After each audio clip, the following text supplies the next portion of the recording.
Здравствуйте, Good morning, dear friends and dear colleagues. We are glad to work with you today, and I believe that today we all together will discuss a very important and relevant issue related to the development of education in our country. And please pay attention to the topic of our panel today, education that will make us successful and happy. Because every time we say that we'd like to improve something in our education or to come back to something essential that we lost on our way, we should think why we are doing this. And in the very end, we really want that education makes it possible for our youth to come to this life, to be able to use social elevators, to self-realize and be an important person for the country or probably for the whole world. And it is also very important to become at the same time a happy member of the community, because such problems as burnout or problem of late infantilism, which is evident at some students when they are not very willing to become mature and adult and stay in the old paradigm of their behavior. These are all the problems and issues we have to discuss today.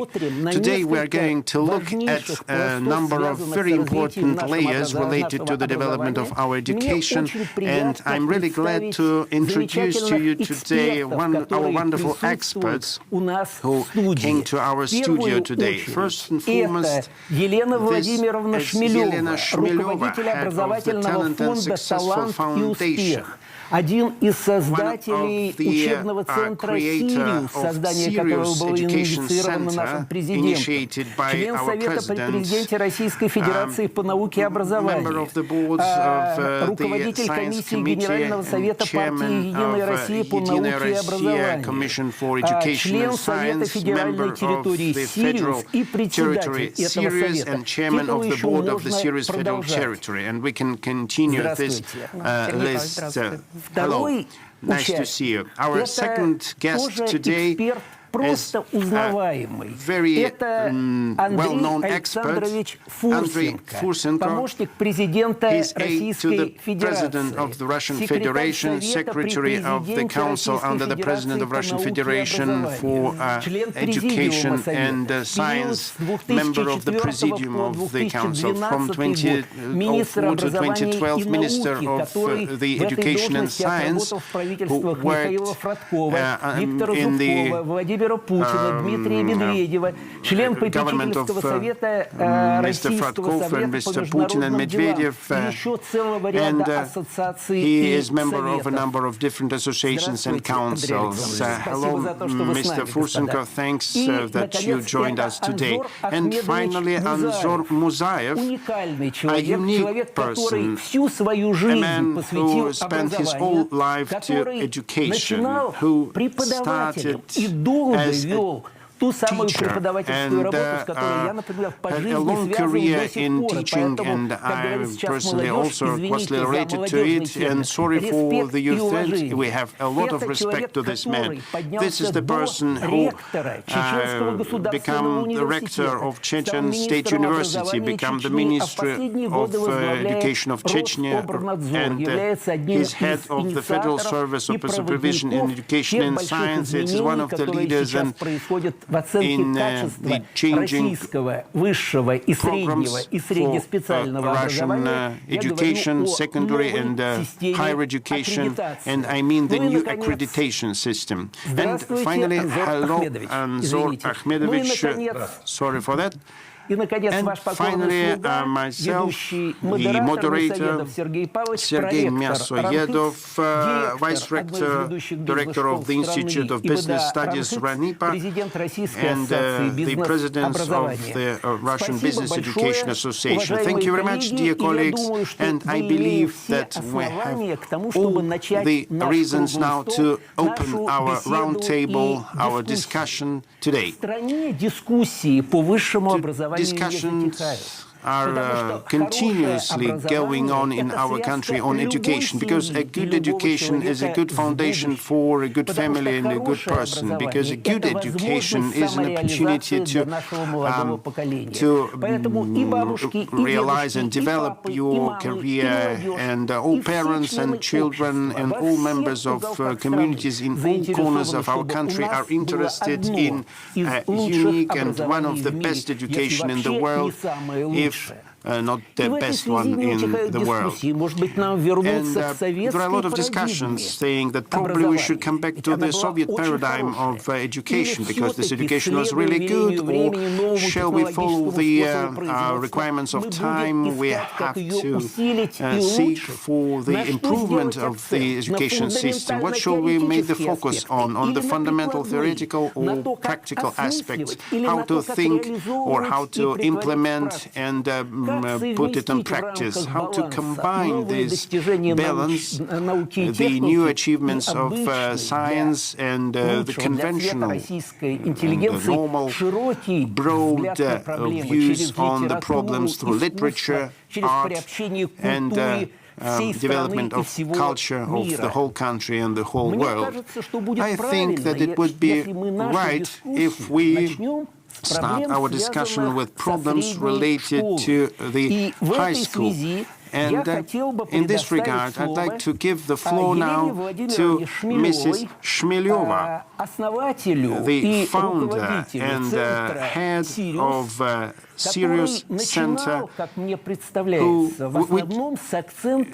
which was first and foremost focused on the development of school children, on seeking talents, on finding ways how to develop, how to unlock those talents and provide proper opportunities for career development. And now Sirius is becoming more and more a very big educational holding, vertically oriented, which comes up from the primary school up to the young scientists' development and training. Elena, please, can I ask you a tricky question? Why do we need Sirius? There are a lot of universities around the country, just as Bulgakov said in theatrical novel. They ask, I don't remember the character, but it was a hint on Stanislavski.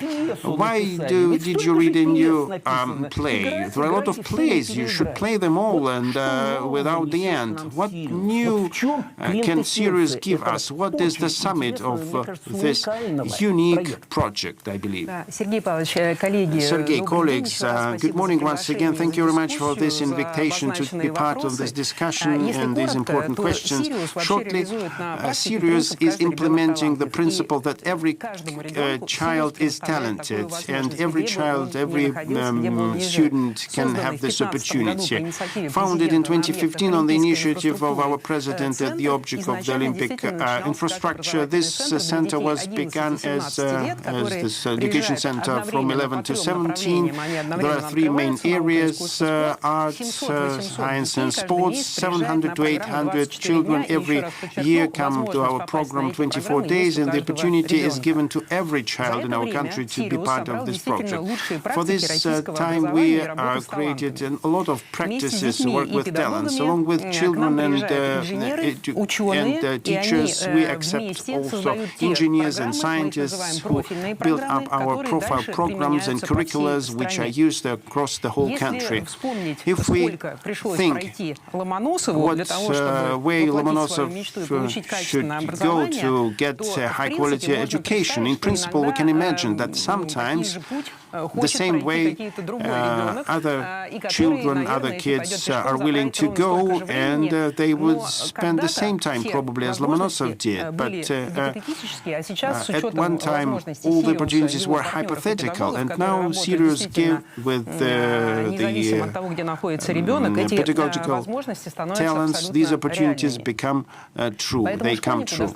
So for the school kid, it's just necessary to have the desire, and we should support this desire to accept and to involve the school children in our Sirius Education Center. You should come and try to pass our shift and then continue education with the teachers you would follow in your career, in your studies later on. Now we have the whole network of educational centers based on the Sirius model, which allows us to involve more kids in our media and also the teachers, the professors who are part of this program. One of the most important areas is working with the teachers, with young teachers who come to work in the living environment and with kids who are willing to intensively develop their knowledge in their profile areas. And this work allows to build up and to renew the pedagogical teams in regions and provide proper talents and stuff for Sirius.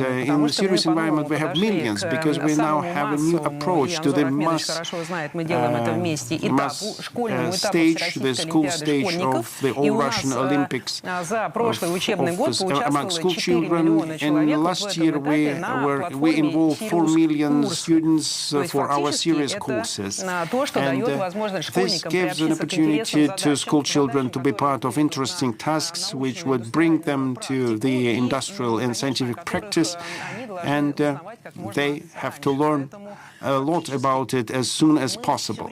So practically, we do our best to demonstrate to school children what will help them to build up their career, to disclose their talents and unlock their potentials, and give them proper support in developing their talents and developing their cities and our Russia, our country in general.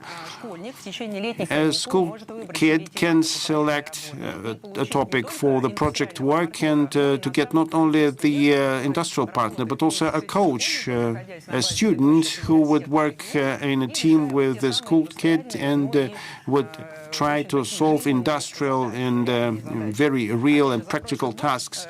Last year, we had more than 4,000 school children and 320 industrial partners providing critical technologies being developed by every region of our country. Now, Sirius has not only a joint education and working with school children, but also a number of other projects. You already mentioned the Sirius University, Innovational and Technological Center of Sirius, and in Sirius environment, we involve more and more teachers, pupils, and partners, and which is also important. We are not only creating interesting projects to disclose and unlock talents, we get information from school children what happened in regions, what problems are there, and how can we solve them together. Also with regions, how can we support it, how can we help, and we do help because the fosters councils, the trustee councils are headed by governors in these regions. And so we can absolutely change the approach to everything, also to the rest, to the education.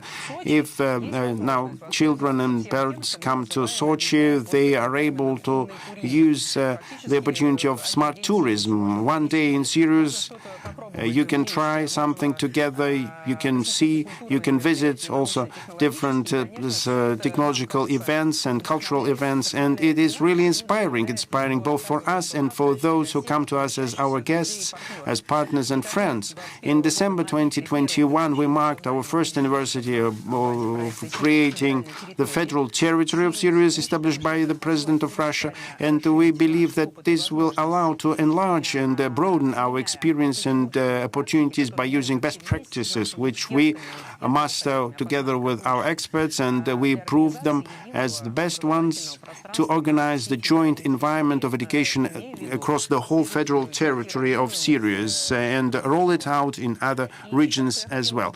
What else I wanted to point out? Sirius is inspiring for our partners as well. Right now, we can have a look on Saturday. There will be online concert of Svetlana Zakharova, who works in Sirius, who opens additional profile programs, and the ballet school. She is doing it on her own together with partners and teachers who've been teaching there for the 6 years. And we can see also first results. First, we have to measure ourselves and understand, do we disclose the infrastructure unique infrastructure in the right way in order to be able to disclose and develop talents and be useful for all of us. In the nearest future, in the nearest years, we will see a lot of these results. Now we can see first technological and scientific results, first team results, and of course we are waiting for these kids to be a resident of our innovation center. And we also see already some results. For instance, if we take all the young people till the age of 21, those who are playing, they are all graduates of Sirius program. It's like Matvey Michko, for instance, and he was part of his team and part of the junior team of the country. And this shows the steps he took, and not long ago he was invited to the Russian national team. This is the kind of opportunities the program gives them. Oh, so interesting. Tell me, we are talking about breakthrough technologies, about total all-round digitalization. I know how young people in Soviet times, I was born in Soviet Union, in Soviet times young people were dreaming of cybernetics. What is Sirius program planning to do in the coming few years to enable the most talented young people around the country benefit from the opportunities of dealing with big data, with artificial intelligence and other technologies?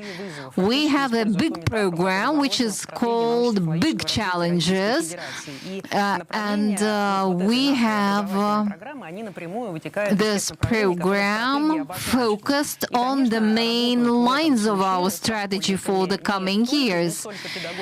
And it's not just school teachers working with the school children, but rather engineers and technologists from various high-tech companies dealing with secondary school students and school children. It's biology, chemistry, maths, astronomy. These are the main disciplines in this program, and artificial intelligence, genetics technologies and other technologies are also part of the program. And we have this remote program. We support these teams. We administer their activities in a very special way. We do not impose anything on them. And the program is being rolled out the way the experts conceived it. And the Sirius course is a remote training course so that kids after preparation could participate with tutors and coaches supporting them. Thank you. And at least I and those participating in our discussion remotely now have a good impression, a good understanding of this unique program which is called Sirius. I would like it very much to go from school to school in our country. And now I would like to address another brilliant expert we have with us in our studio. It's Andrey Fursenko. And probably let's go a level up in our education, because I know that Sirius is only planning to go further than the secondary education. Let's talk about our higher education.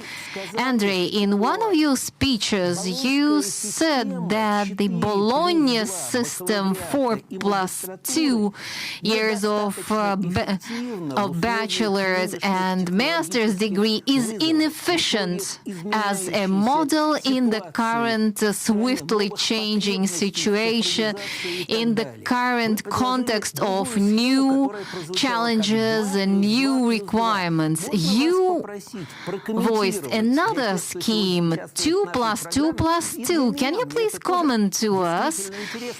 Listening to our discussion and to myself also, I'm very much interested to understand this new approach you suggest and why you think that due to this new model, our higher education will be able to reach new heights. I did not say that the Bologna system was inefficient. It is efficient, as well as some part of the old Soviet systems is efficient and works. When I was talking about the model, the question was what were the main options for development of the existing systems, and this system, which is 2+2+2, is like a follow-up of the Soviet system. For instance, in Moscow, Physical Technical University had a course of 2 years fundamentals of science plus 4 years study and practice, hands-on training, because they could already participate in scientific activities, in high-tech science development. And considering that today the requirements for various specialties are changing very much. The specialties too are changing. So the students who started learning a subject, by the time they graduate, the subject has already been transformed into something else or non-existent. And of course, this requires new changes. And I thought that if we preserve and even reinforce this basic fundamental course of the first 2 years, if we reinforce it, then we will be able to switch to simultaneous training and hands-on practice, giving an opportunity to the students after reaching a certain level to change trajectory. I'm not saying we now have to abandon the old system, the existing system, and adopt a new one. No, I just mean maybe it's worth thinking about. Maybe this system I'm talking about might prove to be more efficient in the new context, in the new reality we live in, and our rectors, they are ready to try to start these activities, but it doesn't mean that this will be compulsory. No, this should be voluntary. This may be interesting and efficient. It's like the system we had in Physical Technical University in old times. The system, it seemed to be a revolutionary and even a practically non-implementable one at that time. So probably this system could work very well today as well. That's what I meant when I was talking about the system. And I'm not even talking about development of interdisciplinary collaboration. I'm talking about something supradisciplinary, well, like artificial intelligence, studying artificial intelligence is not a profession per se. It's a tool which helps us develop new areas, new technologies, and I'm talking about new experts who are not clinicians. They need to know physics, mathematics, and the like, so other sciences as well. So when we are talking about models, we should understand that this is a very delicate issue.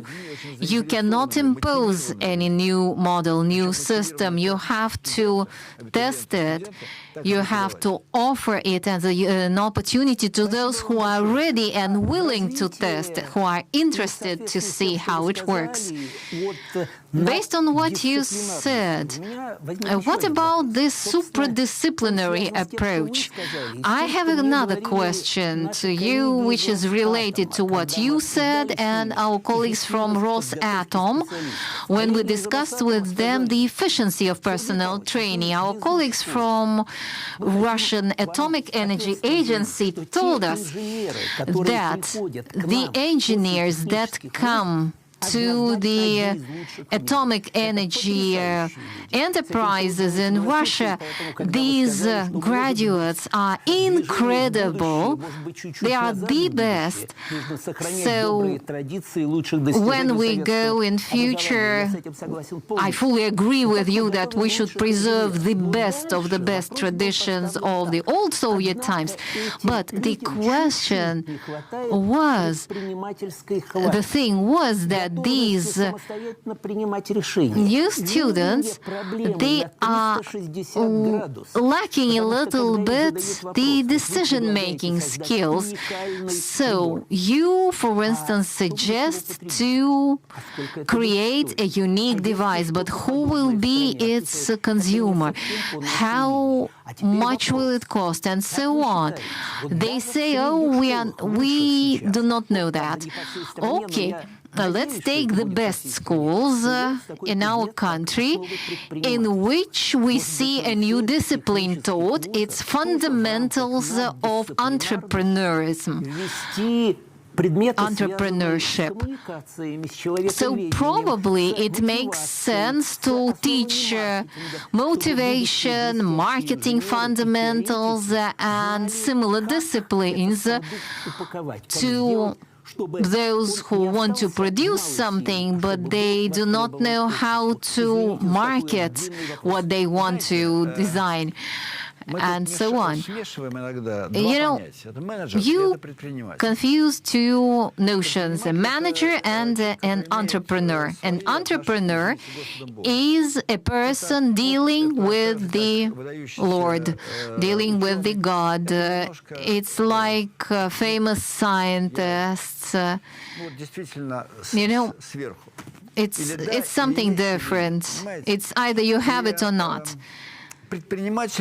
An entrepreneur cannot be taught to be entrepreneur. You can help him to find opportunities to implement all he can. You can support because they have ideas, they have experience, and sometimes they need help to understand how they can implement their potential.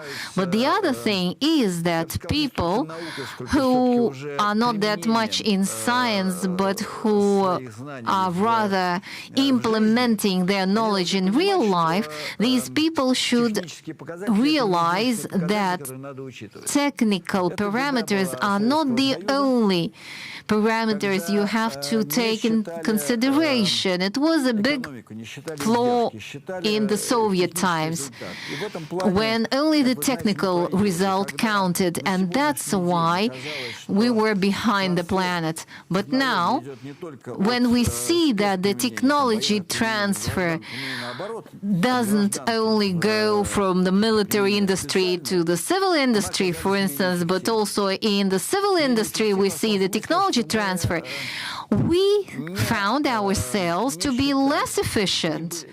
Why? Because we were not taught to calculate the cost efficiency of what we do. And the costs were enormous. Worldwide now, in anything you take from social areas to national security, you have to be able to create unique things, but you also have to be able to calculate the cost efficiency. Otherwise, we risk our national security, we risk our economy, which needs to be able to compete. And this means that we need to know how to count money, how to calculate the cost efficiency. And this means that this knowledge should be given not just to those who want to become an entrepreneur, but to everyone. But again, don't go too far, because we have to understand that when we are talking about fundamentals teaching, we don't want to transform not very good engineers into very bad business people. Maybe I'm too fast now, saying that the person should be successful and happy, but happiness, it's a vague term and serious, what Mrs. Shmeleva mentions. It's one of the most brilliant achievements. Sirius makes person to become in demand, become necessary. Every person should find his or her own place to feel most comfortable on. But it's not quite the answer to your question. Thank you very much, nevertheless. And if very briefly, can you answer the question? There's another small point which is really of concern for me. I have to read it from the piece of paper because I'd like to give a quote here. Our president, in one of his speeches, mentioned and said very good words that we have in our country have a special cultural code, the cultural code which we should not lose, shouldn't be deprived of. In the development of this speech, in one of your speeches, you especially stopped on the issues to transferring this cultural code. You said that we have to understand our parents, and for that we need to understand how they learned, how they were taught, and we should understand what we are taught today. When I was finishing the school, the computers were very big. There were no small gadgets. We couldn't just imagine it. I'm also a parent. We couldn't even imagine that something would appear like that. You formulated a wonderful thought. And what shall we do, we people from education, what shall we start doing to keep this connection between generations and to make sure that it is not lost, that we can keep our unique cultural code? On one hand, for sure, we have to understand that it's not possible to get into one river twice. But understanding, not only knowledge, but understanding of specific things, but knowledge of history shows how this river flows, how the river of time flows. And on one hand, it demonstrates, it shows how it was in the past, and on the other hand, it shows that it really flows in only one direction. You mentioned Bulgakov. There are a lot of plays written, but each writer writes its own play. So I believe if we have proper respect to each play written, to have proper respect and understand at the same time that the next step which is done is not less important and not worse than the previous one. And our parents, in some respects, were much more educated in a number of areas. In some areas, still we learn new things, and our kids and our grandchildren next generations will learn more than and can do more than we can't. And we should have respect here and not to try to go too very much ahead. The education, what innovation it could be, it should be also conservative in some respect. This reasonable conservatism, which was mentioned by our president, allows to retain, to keep this cultural code and transfer it to further generation. I believe this is very important. Thank you very much. I think that we touched upon the topic of the secondary education, development of talents, moving to higher education. We discussed higher education. It is very good now to invite to our discussion Mr.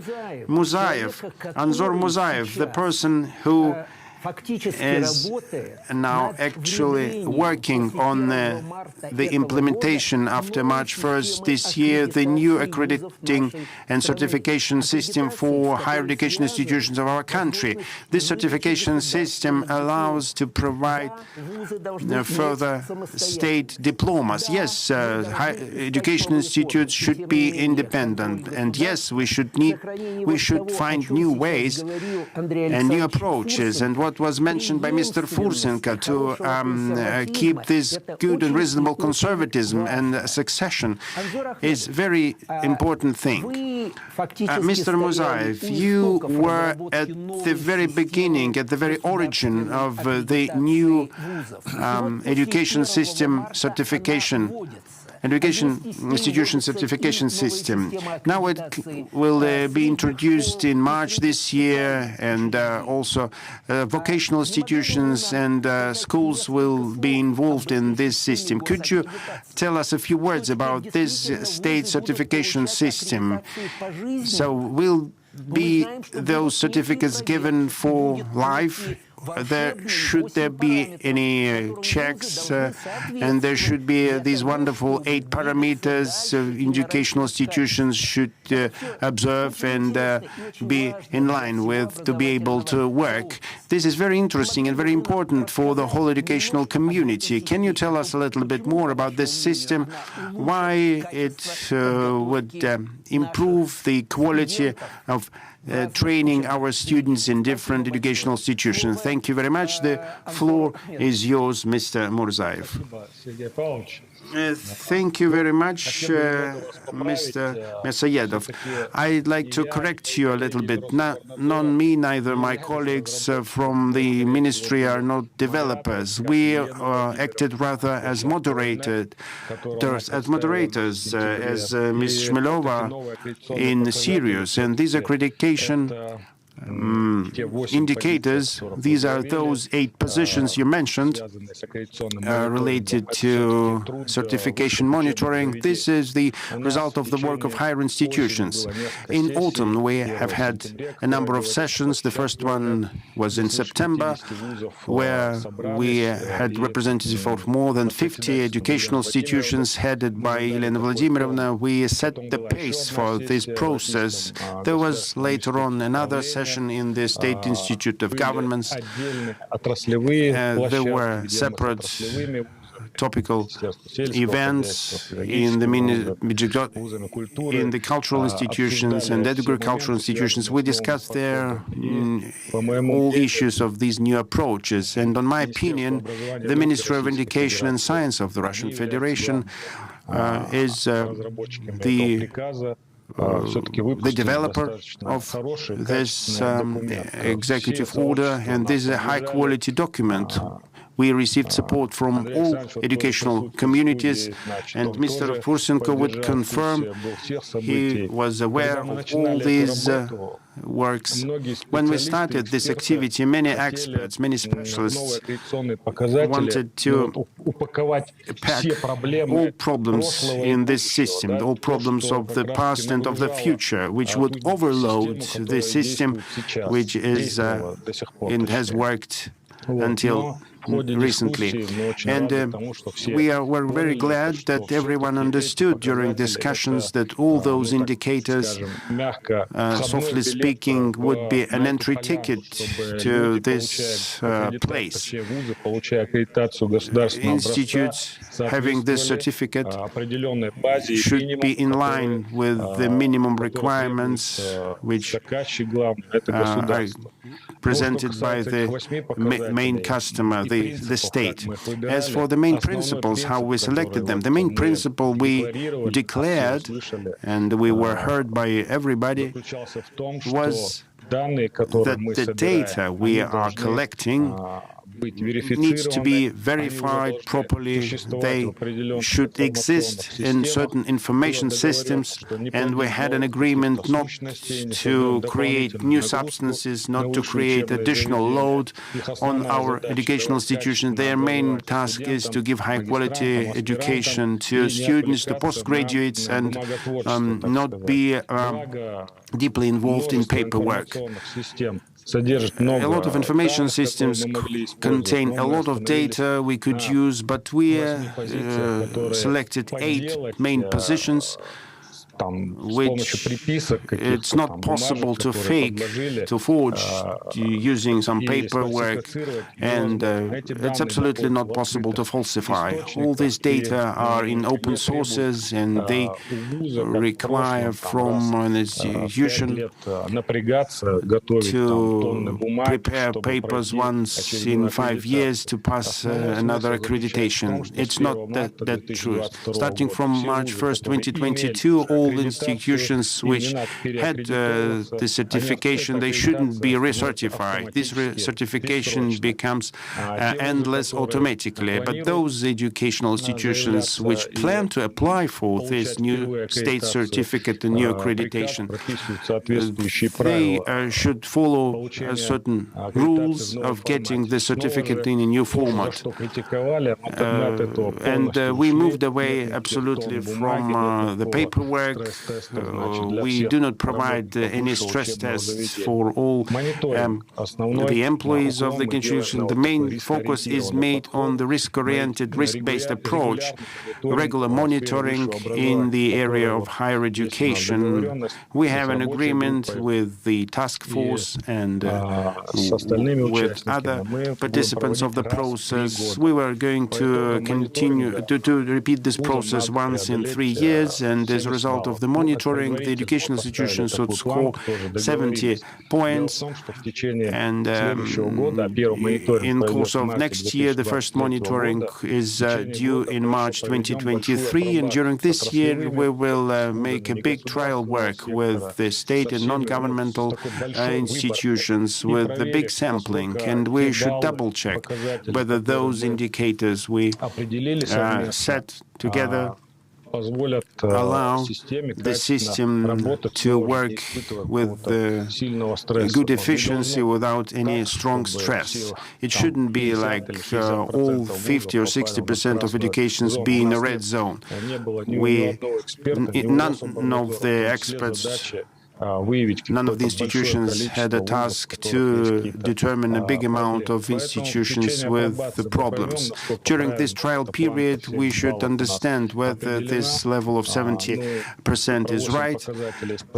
You asked about 8 indicators. Very briefly, these are the average scores for budget institutions after the joint exam, availability of electronic and informational environment, the share of students successfully graduated from the educational program of higher education, the share of graduates who are in line with the targeted programs, share of scientific workers, share of practitioners, practicing teachers, availability of the internal quality audit system, and the share of graduates who were employed 1 year after their graduation. These are very clear-cut and simple criteria for specialists in this sphere, and they can be calculated. It's not possible to forge.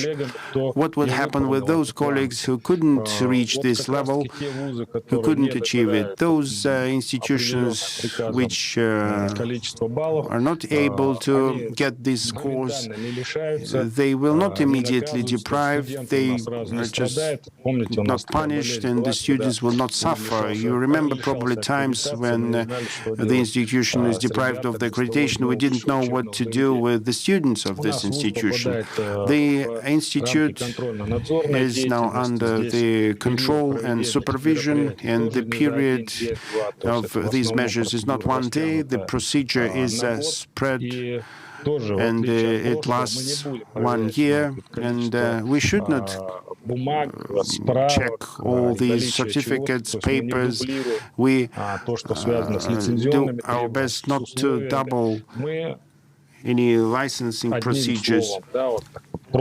Just frankly speaking and simply speaking, we should evaluate the residual knowledge of students. We plan to use special materials which are available at the federal level in general competences, and these materials are available. They were tried and approved by leading institutions, and this is not the result of the work of the immediate time. It's been led for 5 or 6 years, and we have different areas of training and preparations.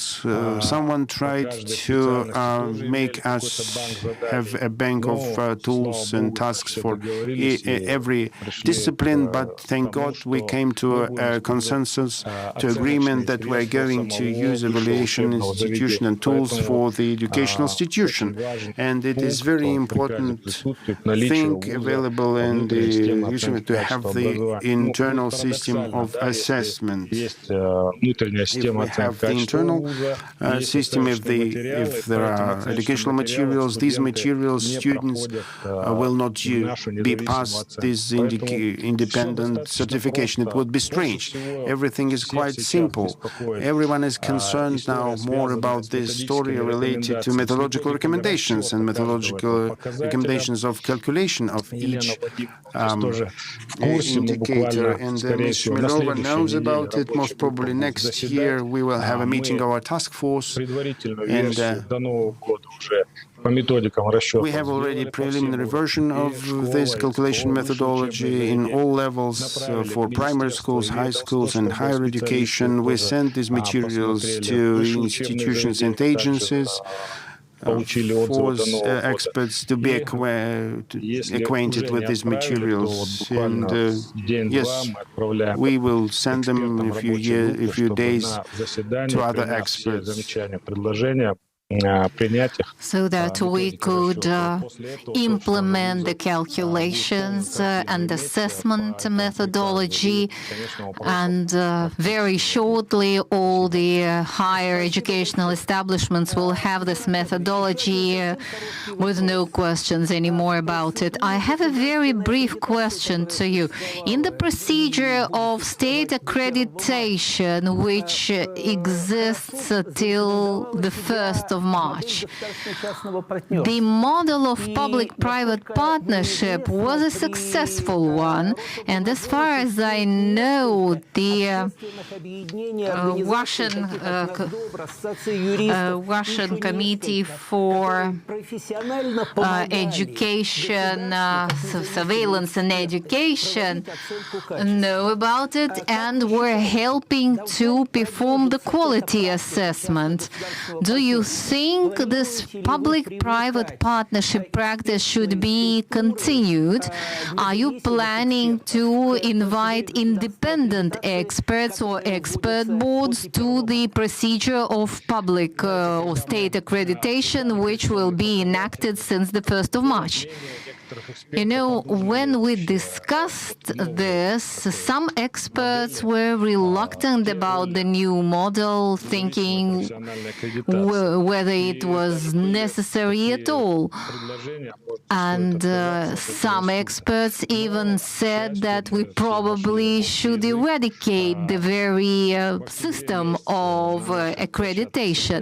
But we still found a consensus, and not long ago we had a meeting with the representatives of the National Institute of Development. The meeting was initiated by the Higher School of Economics. We created a joint working group, and this joint task force will implement the new model into practice. One example of how we can use it, for instance, in our work.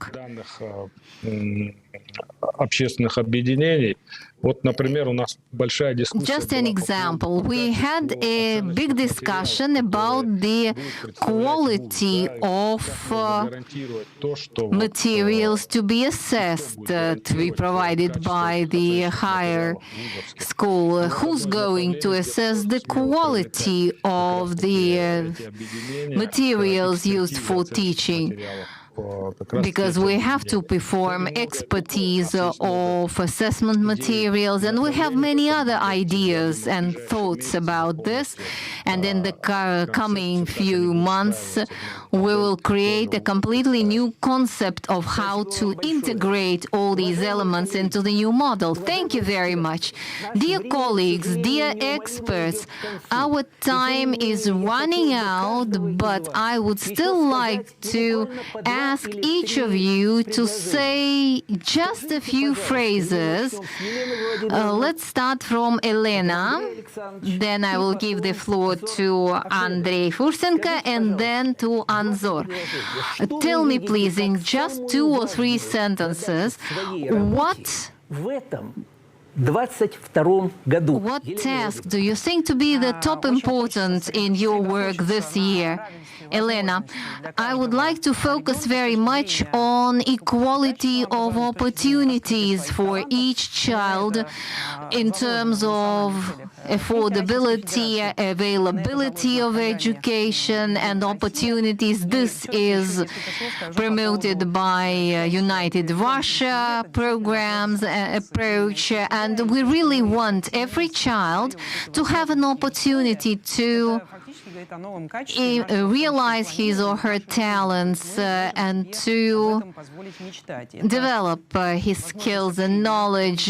And of course, we have to think about communication, and that's why it's great that we are seeing each other here today. And then creating opportunities means creating environments in which you are heard, you can hear everyone. And children, they take pictures and ask autographs from the Nobel Prize winners, and they never are afraid of asking a question they are interested in. So let's take example of children. Thank you. Andrey, you know, на самом деле, мы живем в очень непростом мире. We live in a quite complex world. And 2022 will add complexity to the picture. It'll be both external and internal complexity. And the system of education,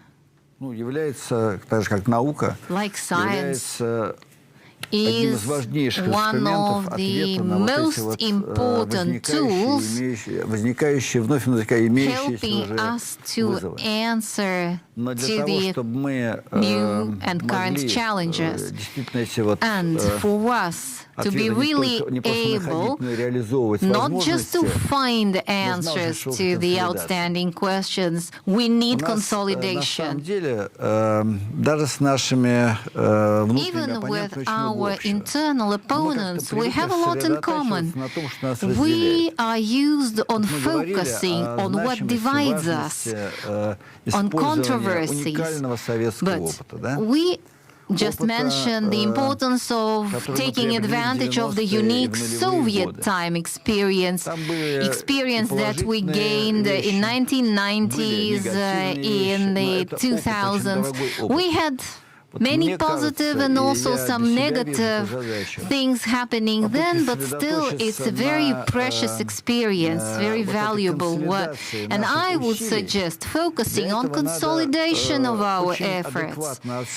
But for this, we need to very adequately estimate what we had and what we did not have.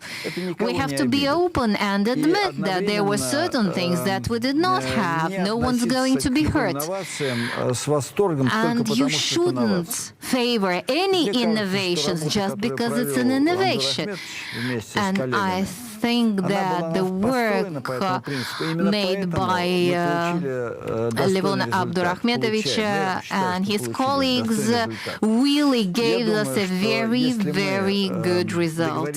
And I think that if we agree, if we accept the idea that 2022 should be more than ever the year of consolidation of our efforts, because last year was the year of science. And at the end of the year, there was a big forum of 3,000 young scientists. It was not a remote forum, it was a live forum. And young scientists, they shared their ideas.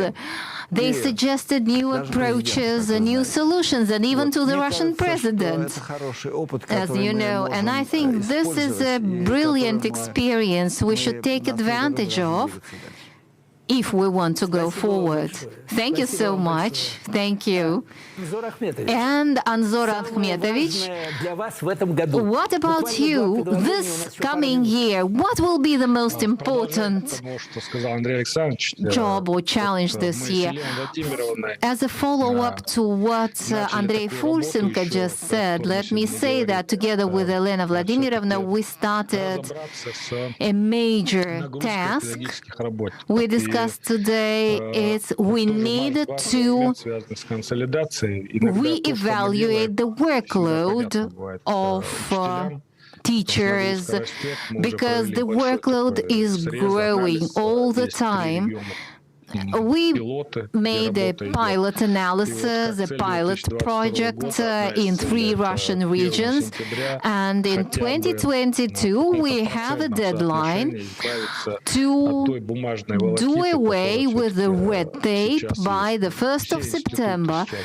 We want to eradicate the red tape practices in all the higher educational establishments. The Ministry of Education is also helping us to implement this task, and we should not stop on our way. And the number 2 goal for 2022 is finalize testing and rollout of new approaches to accreditation. And now we understand that COVID-19 is still going on, and we don't have very good outlooks in terms of COVID-19 restrictions in education, and still we would like to implement the state exams at top level and other exams as well. Thank you. Dear experts, dear audience and participants, thank you for being with us today at this discussion. I would like to thank again Elena, Andrey, and Anzor Akhmetovich for sharing with us their plans, their ideas, for finding their time to be with us today. And I think the key notion we should remember is the cultural code our president was talking about. We have physicians, builders, and teachers. We always had these three main professions as the best, considered the best. And I am glad that I was lucky in life to become a teacher. So I'm very glad for those who are trying to preserve the best practices we used to have in our country in the past in order to go into future. So I would like to thank our experts for a very frank and interesting analysis and discussion of the current trends in the education in our country. And taking this opportunity, I would like to say once again that the Russian Presidential Academy is ready to support you in whatever you do, and we are ready to be your testing, your pilot site for testing new technologies and approaches. And I would like to wish you every success, a lot of luck, and good health, of course. Thank you.